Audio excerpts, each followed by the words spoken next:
Et même, il faut que vous sachiez, pour ne pas succomber, pour ne pas se décourager, pour ne pas être déçu.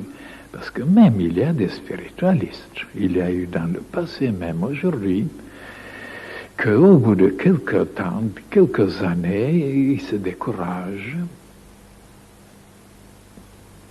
parce que ils voient la différence entre tout ce qui travaille dans le plan physique, dans le plan mécanique, industriel, n'est-ce pas, technique, commercial, partout, scientifique. Et quand ils travaillent, il y a toujours des résultats. Bons ou mauvais, mais il y a toujours des résultats. Tandis qu'ici, dans le domaine spirituel, des années après, on ne voit pas les résultats. Et c'est pour ça qu'on se décourage, on abandonne, on retourne en arrière. Il y en a beaucoup dans l'histoire. C'est dommage parce que ils n'avaient pas de bons instructeurs, de bons maîtres. Parce qu'un bon maître, il explique tout d'abord comment ils sont les choses en réalité. Tout ce qui est physique, matériel, ça, tout de suite, vous pouvez planter quelque chose dans quelques mois, mais ça donne des fruits, comme des légumes, ainsi de suite.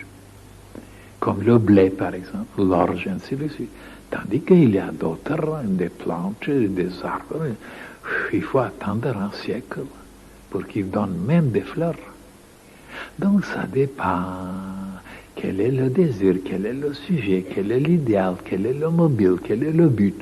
Alors, et pour certaines choses qui sont plus près de la matière du monde, ben on les réalise plus vite.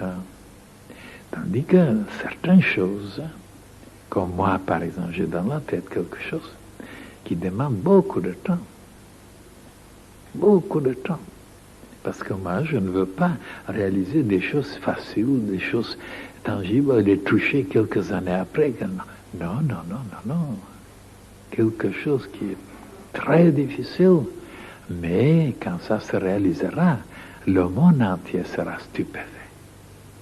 Oui. Et alors, quelle est la conclusion? La conclusion, c'est de continuer, de ne jamais s'arrêter, de ne jamais douter, de savoir que les choses sont comme ça.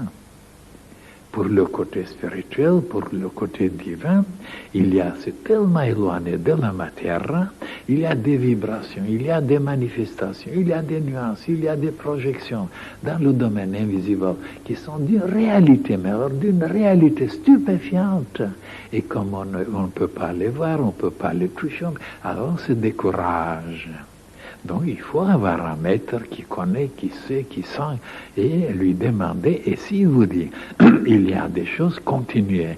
Malgré que vous ne les sentez pas, vous ne les voyez pas, et ils sont là, ils sont formidables, ils sont puissants, ils produisent des résultats, mais des résultats dans les régions subtiles. Voilà ce que je viens de vous dire. Oui. Autrement, il y a de quoi se décourager. Ah oui. Mais moi, il y a des minutes, le découragement qui m'envahit. Parce que moi aussi, je suis impatient, moi aussi, je suis plus rapide, plus vite, si je demande. Et quand je vois que là, il y a une lenteur, il y a une longueur, alors je suis impatient, ça je le dis. Tout le monde dit, votre patience est inouïe. Combien il se trompe. Je ne suis pas patient là. Ah, envers certaines choses, envers certains événements, certains vrais, oui. D'une patience, mais alors indescriptible. Mais pour certaines choses, je ne suis pas tellement patient. Hein?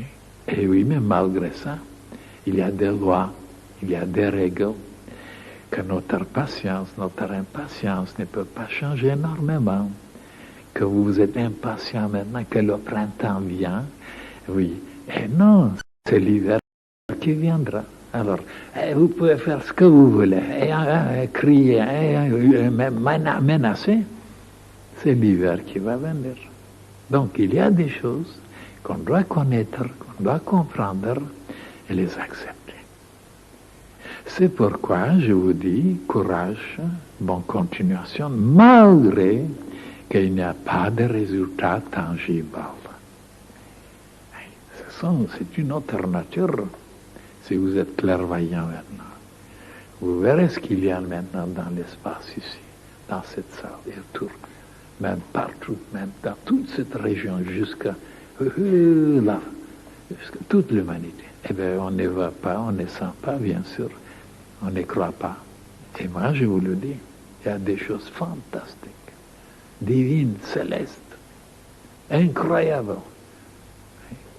Et un beau jour, comme je connais les lois, un beau jour, ils deviendront visibles, tangibles, palpables, ils se matérialiseront. Parce que c'est comme ça, les lois sont... Tout se matérialise à la fin, après du temps ou des siècles, tout se matérialise dans le plan physique. Tout d'abord, c'est dans le plan de la pensée, dans le plan de l'esprit. Et évidemment, c'est impalpable, c'est invisible. Et après, tout se condense.